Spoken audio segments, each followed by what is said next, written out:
இன்னைக்கு நம்ம உருண்டை குழம்ப பற்றி பார்ப்போம். இந்த உருண்டை குழம்புக்கு 1 டம்ளர் பருப்பு, 1 டம்ளர் கடலப்பருப்பு எடுத்து 2யும் சேர்த்து ஊற வச்சுக்கலாம். உங்களுக்கு தேவையானது கூட வேணாலும் ஊற வச்சுக்கலாம்.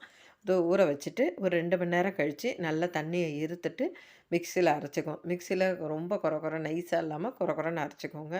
எல்லாமே மெசியணும். அது 2யும் அரைச்சி வச்சுட்டு இதில் வந்து நான் கொஞ்சம் அரிசி மாவு கொஞ்சம் தளதளன்னு இருந்ததுன்னா அரிசி மாவு லேசாக தூவிக்கோங்க. அரிசி மாவு போட்டு மஞ்சத்தூள், மிளகாய்த்தூள், உப்பு உப்பு, வெங்காயம் நல்லா தூளா அரிஞ்சது, கருவேப்பில்ல, தேங்காய் துருவல், சோம்பு எல்லாத்தையும் போட்டு நல்லா பெசஞ்சு இட்லி பானையில் வச்சு அவிச்சிக்கோங்க. இட்லி பானையில் வச்சு அவிச்சிட்டு, அடுத்தது இப்போ நம்ம குழம்பு செய்வோம். இட்லி பானையில் ஒரு பக்கம் வச்சுட்டு, ஒரு பக்கம் குழம்புக்கு ரெடி பண்ணலாம். ரெடி பண்ணும்போது இதுக்கு புளி ஊற வச்ச புளி எடுத்துக்கோங்க.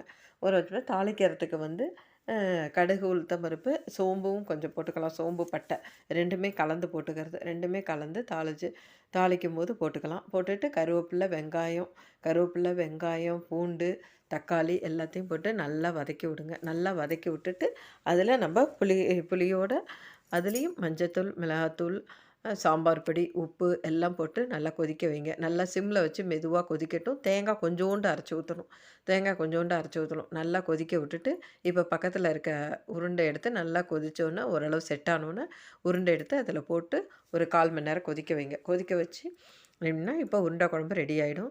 ரொம்பவே நல்லாயிருக்கும். இதை செஞ்சு ஒரு 2 மணி நேரம்